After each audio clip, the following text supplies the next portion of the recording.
request everyone to please stand and let's have a prayer first. Petil, can you lead the prayer? Are you ready to pray, classmates? Yes, we are ready. In the name of the Father, the Son, and the Holy Spirit. Amen. Repeat after me. Angel of God, Angel of God, my guardian dear, my guardian dear, to whom God's love, to whom God's love, who meets me here. who meets me here, Ever this day, ever this day, be at my side, be at my side, to light and guard, to light and guard, to rule and guide. to rule and guide. Amen. Amen. To the Holy Father, and the Son Son, and the Holy Spirit. Amen. So before you take your seats, kindly pick up some pieces of papers under your chairs, then arrange your chairs properly.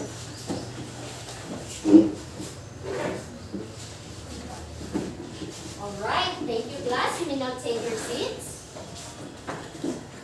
Good morning class. Good morning, Teacher Jennifer.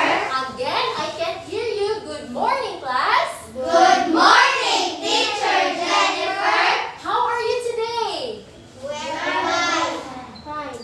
Alright, very good. So now, to check if who are absent this morning, I want you to fall in line here and get your respective name tags on the board. So I will post all your name tags on the board and you are going to get your respective name tags individually. Do you understand class? yes. Alright, so row 1, fall in line here. Observe social distancing. You should stay 1 meter apart from each other. Okay, so Marco. Okay, go back to your proper seat next. Okay, faster.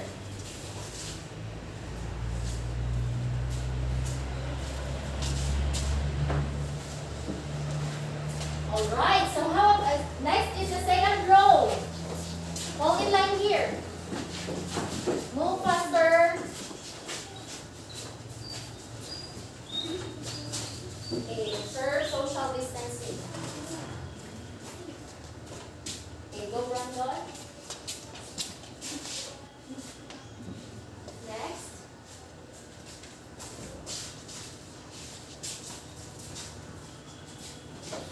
Okay, let's move on to the third row. Fall in line here.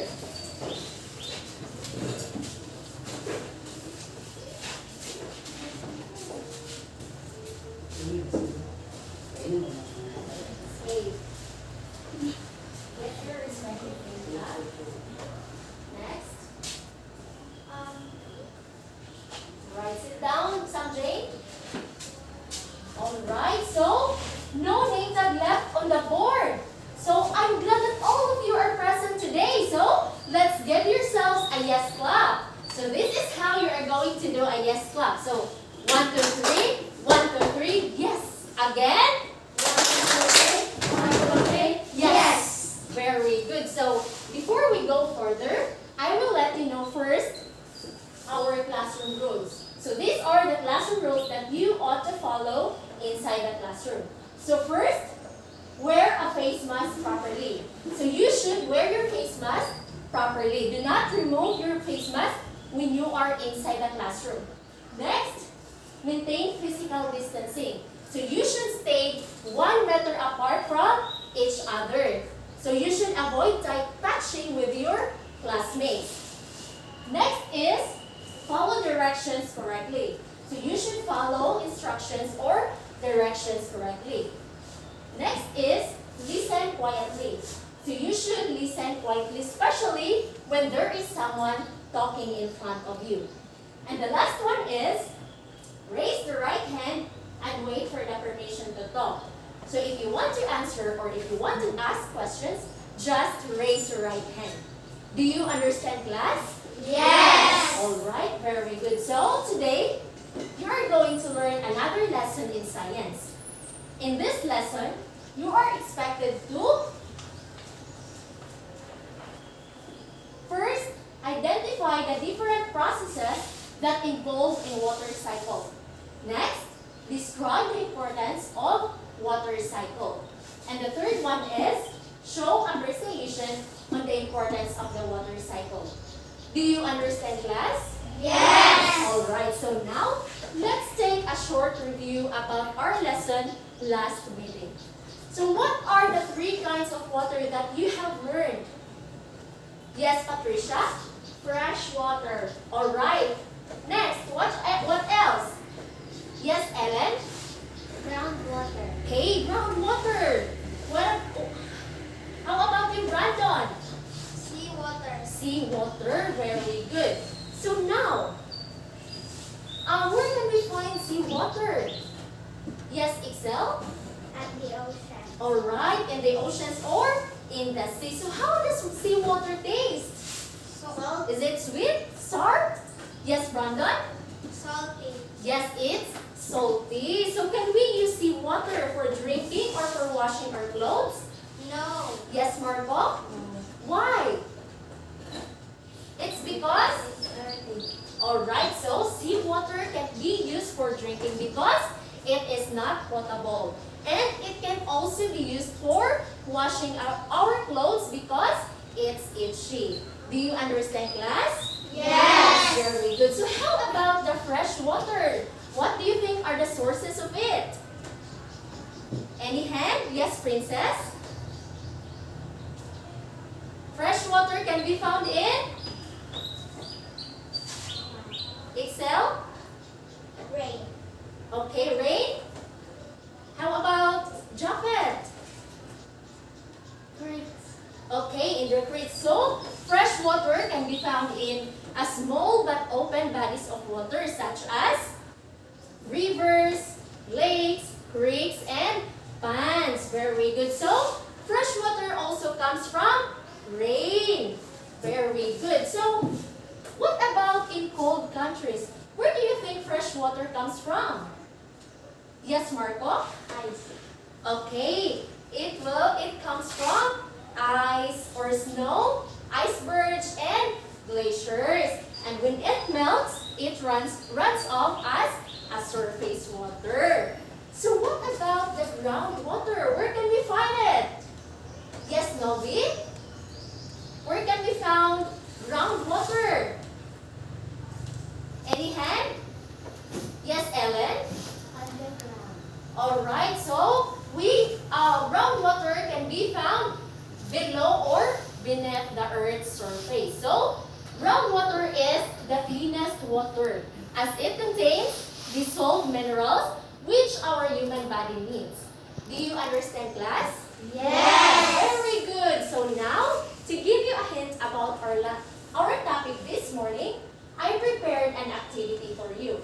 So in this activity, you are going to identify the processes that happens in each picture.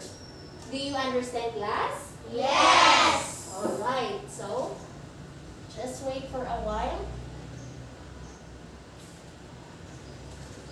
Okay, so for the first picture, what do you think is this word? Yes, Samjay? Evaporation. Stand up, Samjay. Evaporation. Alright, so let's see your answer whether it is correct. Okay, so the correct answer is evaporation. Let's give a big hand to Samjay. Very good. How about this picture? What do you think is this word? Yes, Princess. What do you think is this word? This is? How about the others? Yes, Zian? Condensation. Condensation? Okay, let's check.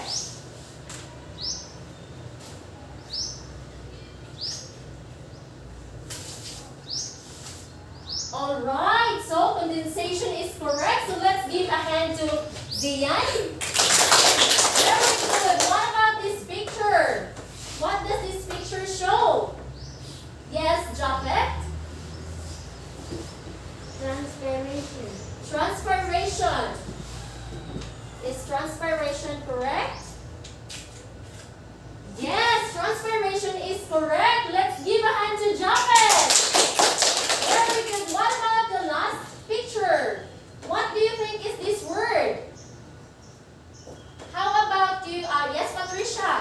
Precipitation.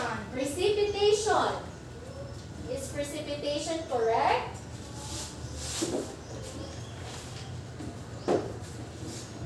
Alright, so precipitation is correct. Let's give a hand to Patricia. Very good. Now, let's take a look at this illustration.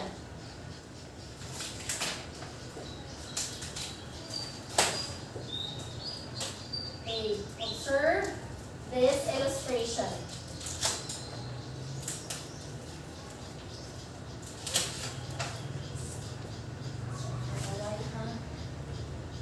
Okay, so what do you think is this illustration about? The water cycle. Yes, Marco? Again? The water cycle. Alright, so this illustration is all about the water cycle. So do you have any idea about our topic this morning? Yes. Okay, what is our topic this morning? The water cycle. Alright, so today we are going to discuss about the importance of the water cycle. So have you ever wondered where the rain comes from or how the clouds are formed? Yes. Alright, so this is how the water cycle is all about. So now, the water part of the earth is called The hydrosphere. Alright, so the water part of the earth is called hydrosphere or water sphere. Again, what is the water part? What do we call the water part of the earth? Hydrosphere or water sphere. Very good. So, it covers 3/4 of its surface. That is why the earth is called The blue planet. Very good, the blue planet. So water gives its characteristics of blue color as it is seen from the outer space. Water continuously moves in the Earth's surface through the process called Water cycle. Very good. So what do you mean by water cycle? So when we say water cycle, it is, can you read? Water cycle. Again, read everybody. Water cycle is a continuous process of changing water into water vapor when heated and back to liquid water when cold. Alright, so when we say water cycle, it is a continuous process of changing water into water vapor when heated and back to liquid when it is cold. So this is the illustration of the water cycle. So the heat from the sun causes the water vapor to evaporate from bodies of water. So when the sun heats up, the bodies of water will rise up into the atmosphere and it turns into a water vapor. Do you understand, class? Yes. Right, and this process is what we call Evaporation.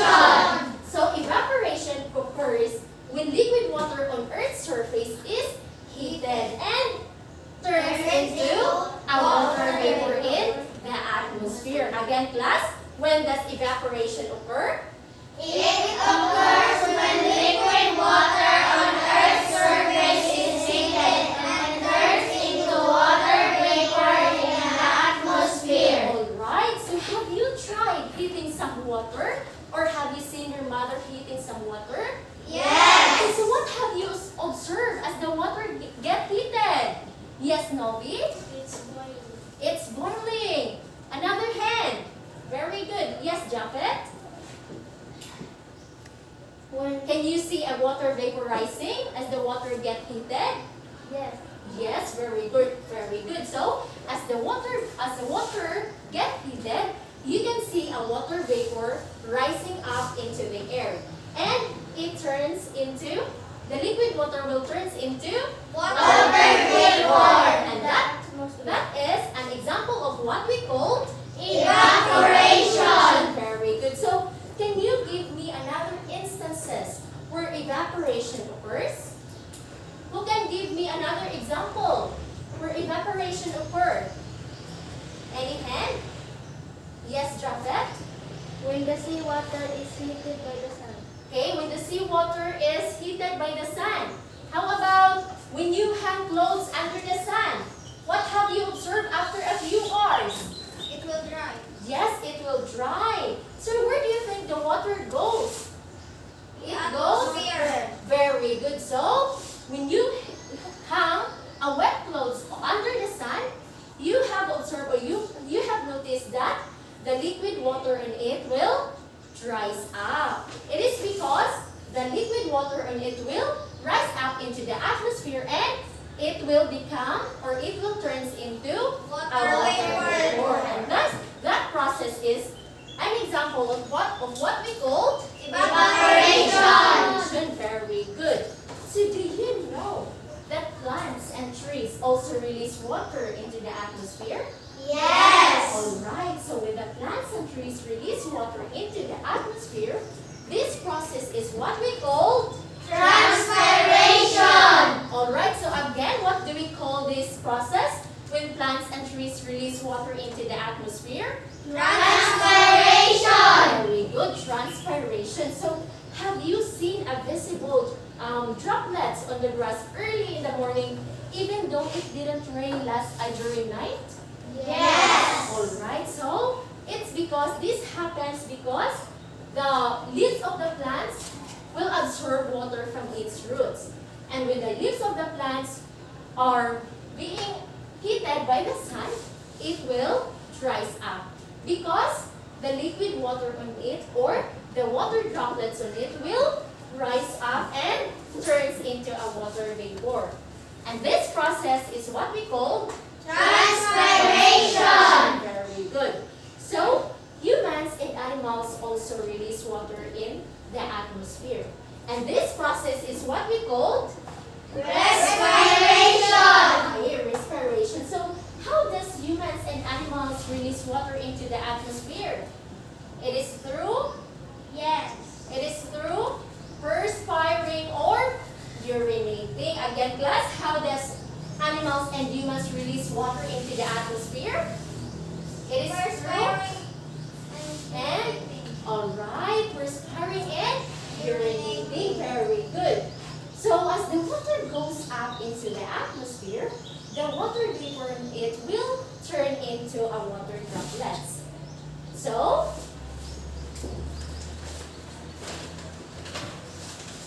as the water rises up into the atmosphere or into the air, as the water goes higher and higher, the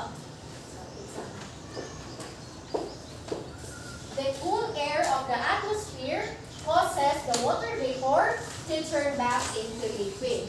And this process is what we call this? Precipitation. Really? Is it precipitation?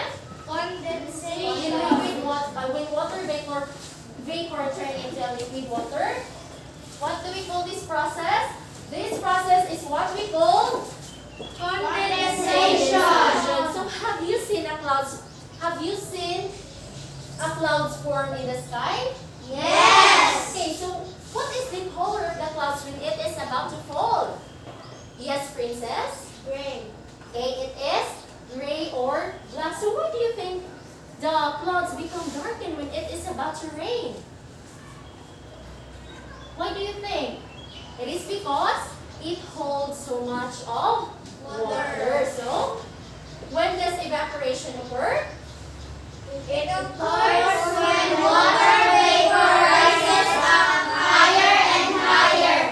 The cool air of the atmosphere causes water vapor to turn back into liquid water, creating clouds. Alright, so the water that rises up into the atmosphere is what we call, through the different processes such as respiration, evaporation, and transpiration, is what we call Condensation. Very good. So, what will happen if the clouds become full of liquid water? What will happen? Alright, so it will fall from the sky in a form of rain. Very good. So do you understand, class? Yes. Really? Yes. Very good. So the rain then fills the lakes, rivers, and oceans, and the water cycle starts all over again. Do you understand? Yes. Alright, so the sequence of events from evaporation, transpiration, respiration, condensation, and precipitation is now we called The water cycle. Alright, the water cycle or hydrologic cycle. So do you think water cycle is important? Yes. And why is it important? It's because, alright, so the water cycle is very important because it reaches plants, animals, and humans with water. So without water, can we survive? No. Why? Why? Because, alright, so without water, we cannot survive because all life on earth is dependent upon water. Thus, we as humans need water each and every day. Do you understand, class? Yes. Alright, so have you ever wondered that there will come a time that we are running out of water? Yes. Have you ever wondered? So why do you think this happens? Alright, so even though there is a continuous cycle of water, there will always come a time that we will run out of water. It is because 97% of water is salty. What do you mean by salty? What is salty in our dialect? Yes, Marco? Alright. Therefore, there are only 3% of water is potable. And this water can be found in rivers, lakes, creeks, and ponds, and also in the atmosphere in a form of water vapor. Very good. So, what are you doing? What will you do to prevent water shortage? Are you going to waste water? No. Yes, Excel? No. Alright, so what will you do, Excel, to prevent water shortage? Use water properly. Alright, so you are going to use water properly or in a proper way. So do you understand, class? Yes. Okay, so do you think balance in nature will be achieved if the processes of the water cycle are not complete? No. Okay, so why? Why do you think the nature will not be balanced if the water cycle processes are not complete? It is because each of the processes in the water cycle is very essential in keeping our nature balanced. Do you understand? Yes. Do you have any question? No. Alright, so to further your understanding about our lesson this morning, I have here a short video presentation. This video presentation is all about the water cycle and how the processes on it works. So, I want you to watch and listen carefully to this video. Okay, are you ready, class? Yes. Alright, so let's start. The water cycle. The water part of the earth is called the hydrosphere or water sphere. This covers 3/4 of its surface. Therefore, water covers a larger area of its surface than land. That is why the earth is called the blue planet. Water gives the earth its characteristics of blue color as seen from outer space. Water continuously moves on the earth's surface in a process called the water cycle. Although there is a continuous cycle of water, you might wonder if there will come a time when we will run out of water. Do you know that about 97% of the water found in our surroundings is salty? The because only 3% of this water is fresh or potable. This very small amount of fresh water is 67% locked in the form of ice, mainly found in Greenland and the Antarctic. Therefore, only about 1% of fresh water is found in rivers, lakes, ponds, and in the atmosphere in the form of water vapor or gas. Water comes from many sources. Bodies of water like oceans, seas, rivers, lakes, and streams. And also in land, plants, animals, and human. The sun plays a major role in the water cycle. It is the main source of heat on Earth. When the Earth's surface is heated, evaporation takes place in the bodies of water and on land. Water particles are released from the leaves of the plants through transpiration. Animals and humans give off water particles when they perspire and during respiration, which evaporate in the atmosphere in lesser amount. When water vapor in the atmosphere had cooled, the condensation process takes place. The condensed water vapor is transported and moved from one location to another in the atmosphere. When the condensed water vapor becomes heavy, it falls back to the earth in the form of rain, hail, snow, and sleet. This is called precipitation. When water falls back to the earth, it goes back to the bodies of water, and it may end up on land through percolation or movement in the soil. When it ends up on land, it will become a part of the groundwater that animals or humans, including plants, can use. Or it may run over the soil and collect in the oceans, lakes, rivers, where the cycle starts all over again. The water continues this cycle. The water cycle is a continuous process of changing liquid water into water vapor or gas when heated, and back to the liquid water when cooled. The water cycle. The water part of... Alright, so do you understand about the water cycle, class? Yes. Again, what are the 4 processes of the water cycle? Evaporation. Yes, give me one Excel. Evaporation. What else? Yes, Patricia? Transpiration. Transpiration. Very good. What else? Yes, Japhet? Condensation. Condensation. And? Yes, Zian? Precipitation. Precipitation. So when does evaporation occur? Any hand? When does evaporation occur? Yes, Brandon? It occurs when liquid water on Earth's surface is heated and turns into water vapor in the Alright. atmosphere. Alright, so what about transpiration? When does transpiration occur? Yes, yes, Marco? When plants and trees Stand up, Marco. release water into the air. Alright. How about condensation? Yes, Ellen?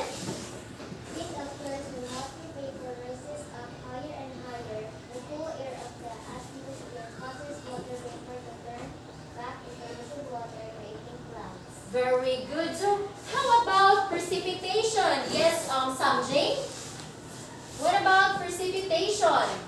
It occurs when the clouds become full of liquid water. It falls from the sky as rain and snow. Very good. So, do you understand about the water cycle, class? Yes. Do you have any question? No. Alright, so are you ready to test and check if how well you learned in this lesson? Yes. Alright, so let's try your understanding through answering this activity. So this is a group activity. So I will divide the class into 2 groups. So Marco, Brandon, Patricia, Excel, you are group 1. And then Princess, Samjay, Novi, Zian, and Ellen, you are group 2. So what you're going to do is, you are going to identify, listen class, listen. Identify each statement whether it is an example of evaporation, condensation, transpiration, and precipitation. Do you understand, class? Yes. Alright, so let's start with the group 1. Group 1.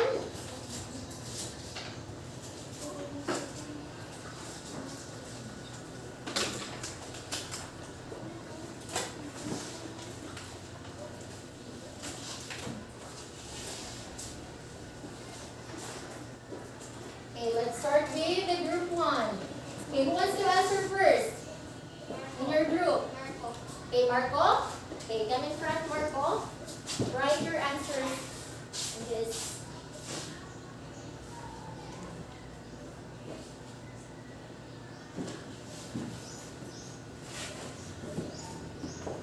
Identify whether this statement is evaporation, condensation, transpiration, or precipitation. Yes, just write your answer here. Faster, Marco.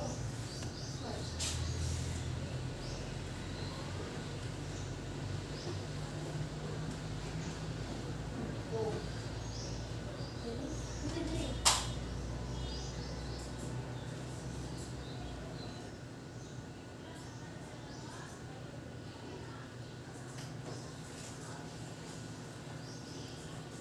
Alright, next. Sit down, Marco. Next. Number 2.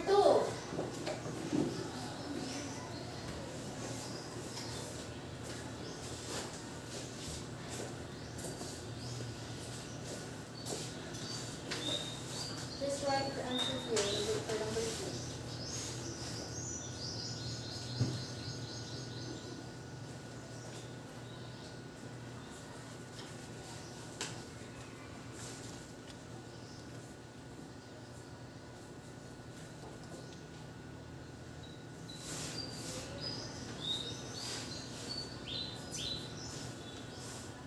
Okay, number 3. Next. For number 3.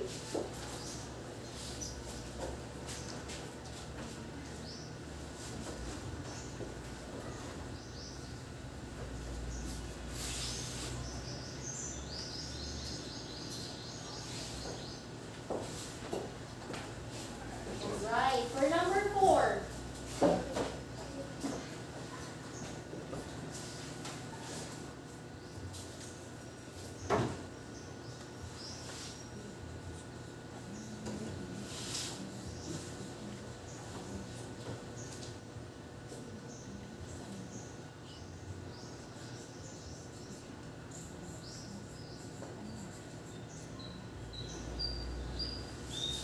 Okay, number 5.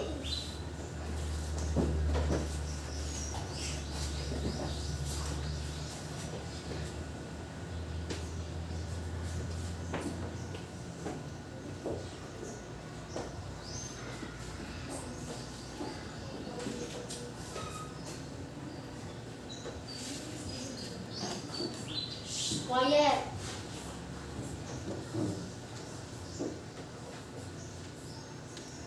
Eyes on the board.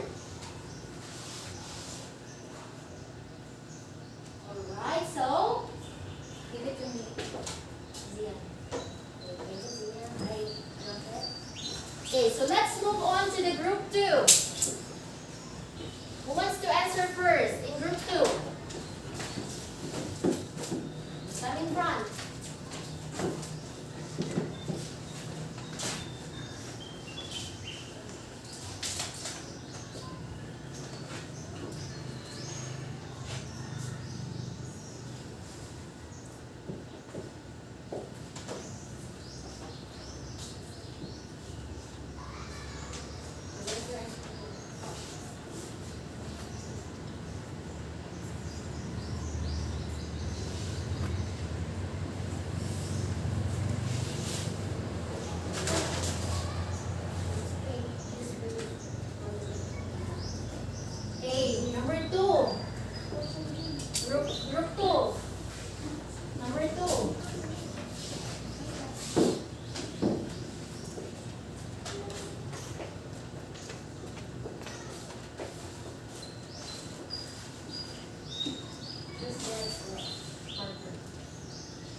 4.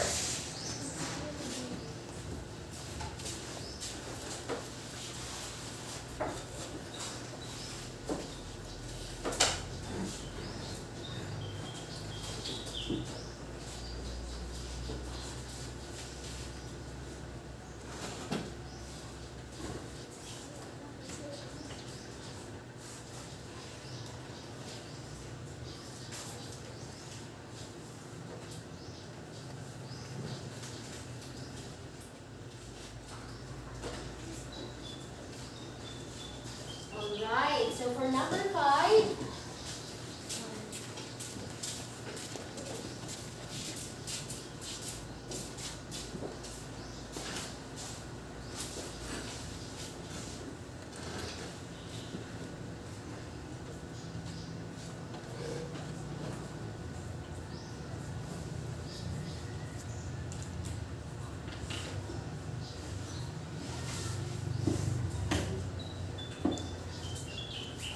okay, so do you have your alcohol? Okay, sanitize your hand first.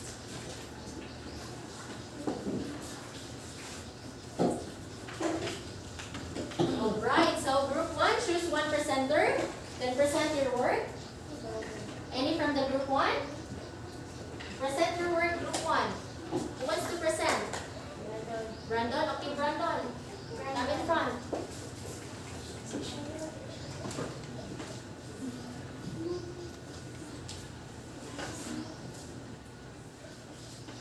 Okay, explain your work. Stay here. This side. Go. Number 1. Number 1. Rain pours from the sky. Stay statement. This statement is an example of evaporation. Number 2. Leaves of Louder the your voice. Number 2. Leaves of the plant dry. Sit down properly, Excel. This statement is an example of transpiration. Fluffy clouds form in the sky. This statement is an example of condensation. Number 4. Bathing suit dries after a swim. This statement is an example of respiration. Number 5. Water puddles disappear. This statement is an example of evaporation. Alright, so thank you, group 1. Okay, so let's check the answers of group 1. So for number 1, read everybody. The rain pours from the sky. Okay, so what do you think is this process? Is it an example of evaporation, condensation, transpiration, or precipitation? Precipitation. Alright, this answer is? This is a precipitation, so this is wrong. So rain pours from the sky. As you can see here, precipitation occurs when clouds become full of liquid water and it falls from the sky. So this statement is an example of Precipitation. So number 2. Leaves of the plant Again. dry. Read together. Leaves of the plant dry. Is it correct? Transpiration? Yes. Right, so this is correct. How about number 3? Fluffy clouds form in the sky. Okay, is it condensation? Yes. This statement is an example of condensation. Number 4. Bathing suit dries after a swim. Alright, so is this an example of respiration? Yes. Really? No. Alright, so this is an example of Evaporation. Very good. This is an example of evaporation. This is wrong. So number 5. Water puddles disappear. Okay, so what is this? This is an example of Evaporation. Alright, this is correct. Evaporation. So group 1 got 3/5. So let's give an Alain Janisha clap for the group 1. So this is how you do. 1, 2, 3. 1, 2, 3. 1, 2, 3. Very good, very good, very good.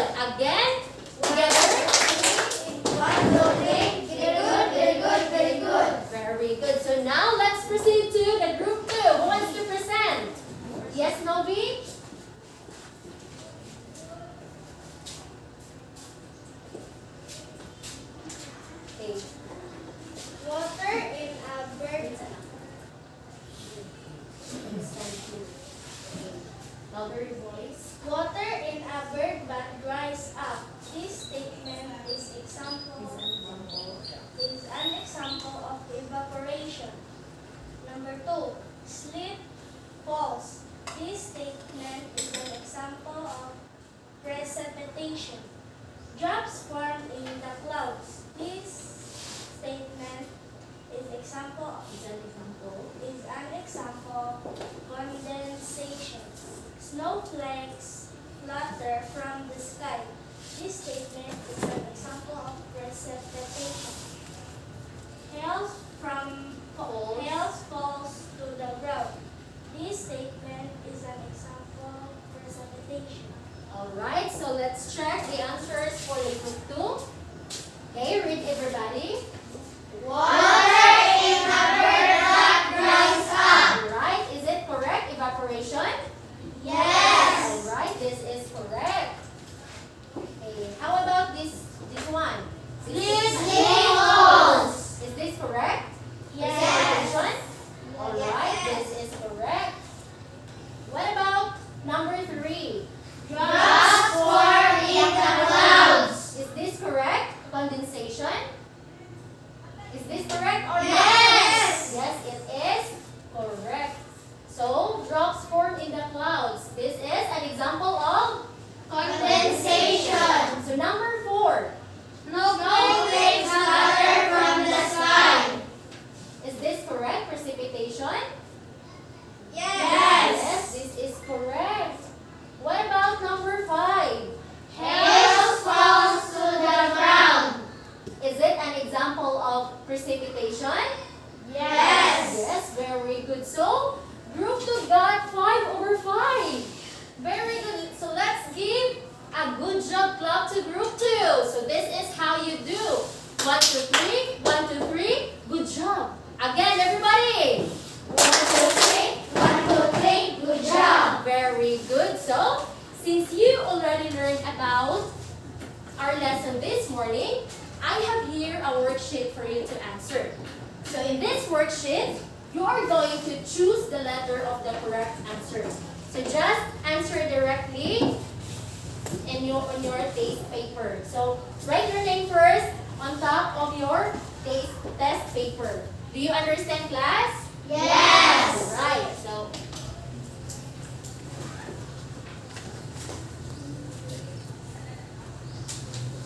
okay, disseminate this paper.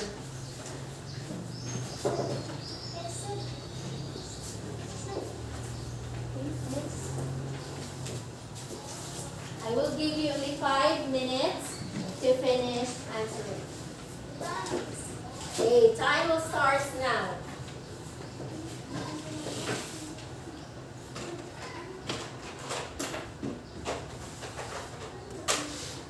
Shh, be quiet, huh? While answering.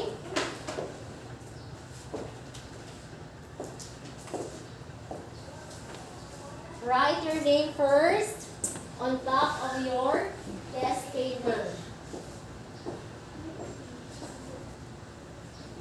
Read the questions very carefully.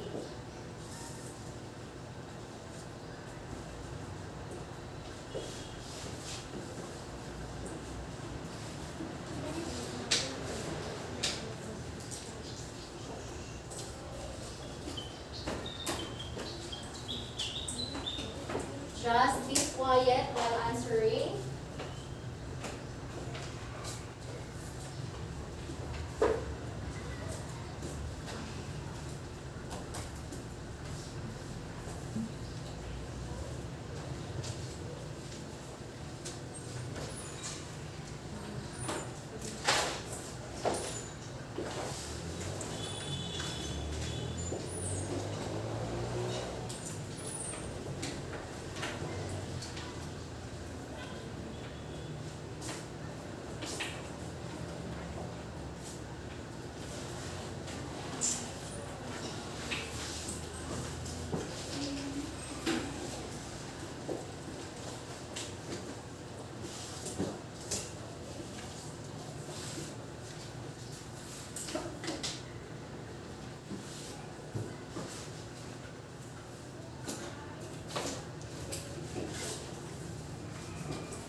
Marco?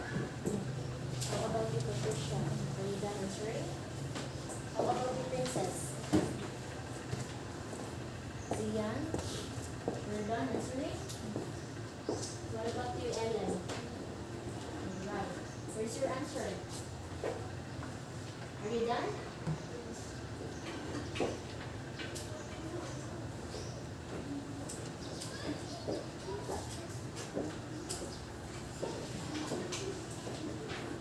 Okay, so time is up. Finished or not finished? Let us check your paper. So I just checked your own paper.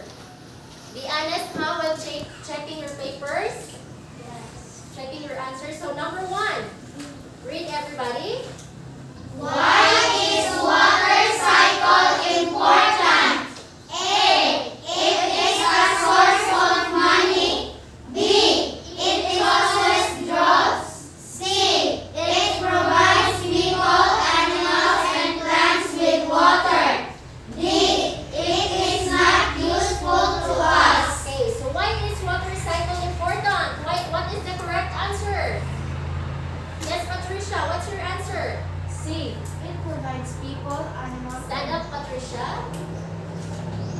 C. It provides people, animals, and plants with water. Alright, so is this correct? Yes. Alright, so the answer for number 1 is letter C. Be honest in checking your papers. Okay, avoid touching your classmates. Okay, number 2. What would happen if the water cycle stopped? Okay, so what would happen if the water cycle stopped? Yes, Excel, what's your answer? A. Stopping it would causes endless drought. Alright, so is this correct? Yes. Very good. So, stopping it would causes endless drought is the correct answer in number 2. Okay, who got the correct answer in number 2? Very good. So number 3. Which of the following human activities affect the weather cycle? Alright, so what is your answer, Brandon? C. Damming rivers for hydroelectricity. Okay, so what about the others? What is your answer? C. Alright, so letter C is the correct answer. Damming rivers for hydroelectricity. For number 4. How can we protect our water sources? Alright, so Novi, what's your answer? A. Planting trees. Okay, what about the others? A. Alright, so the correct answer is letter A, planting trees. So who got the correct answer? Very good. All of you got the correct answer in number 4. So let's move on to number 5. Which of the following statement is false? Alright, so what's the answer in number 5? Yes, Japhet? What's your answer? B. 97% of the water in our surrounding is fresh and potable. Alright, so is letter B correct? Yes. Alright, so 97 of the water in our surroundings is fresh and potable. So what made this statement false? It's because there are only 3% of The water water in our which is surroundings. potable and fresh. So who got 5? Really? You got 5? 4, Mama. You got 4, Marco? Alright, so almost all of you got a perfect score. So let's give a big hand to everyone. So, do you want to enhance your knowledge about the water cycle? Yes. Alright, so in your phone, I want you to make a collage of a water cycle illustrating its 4 processes. So, in a long bond paper, you are going to make a collage of a water cycle illustrating its 4 processes. Then at the back of your bond paper, write the importance of a water cycle. Do you understand, class? Yes. Alright, so write this one on your notebook. Get your notebook.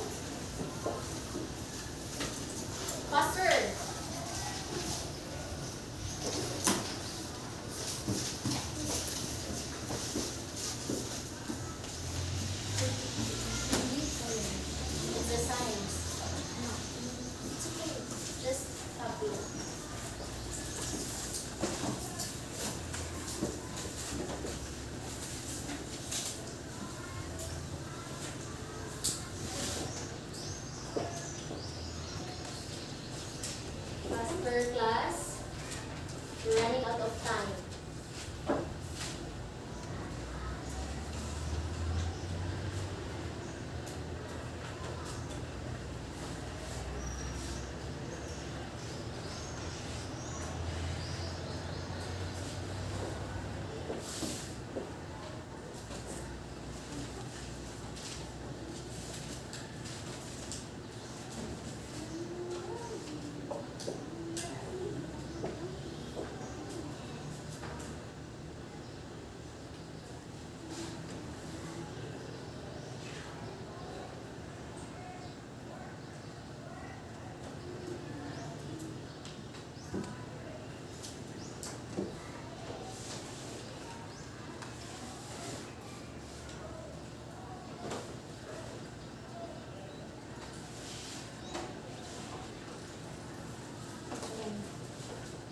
Okay, are you finished?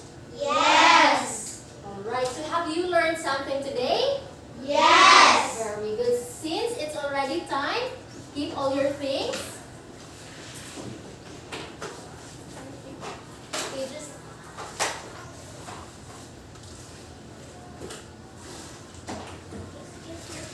yes.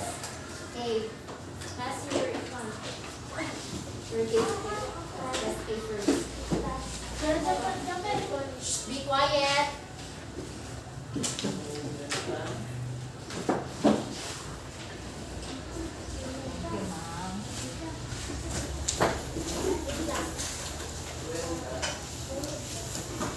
Alright, so let us all stand for the prayer. Stand up, everybody.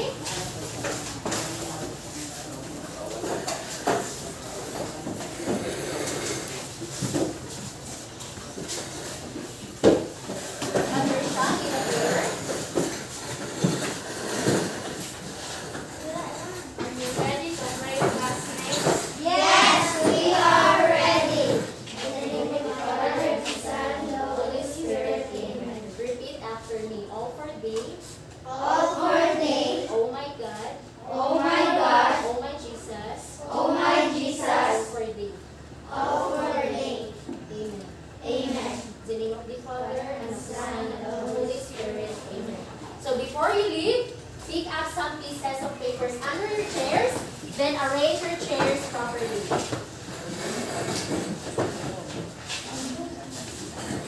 Say goodbye to Ma'am Ellen, and thank you. Goodbye and thank you, Ma'am Ellen. Okay, goodbye and be good always, ha? Goodbye, class. Goodbye and thank you, Teacher Jennifer and Teacher Ellen. Again. Goodbye and thank you, Teacher Jennifer. Goodbye, classmates. Goodbye. See you this afternoon. Again. Goodbye and thank you, Teacher Jennifer. Goodbye, classmates. Goodbye. See you this afternoon. Okay, Zian?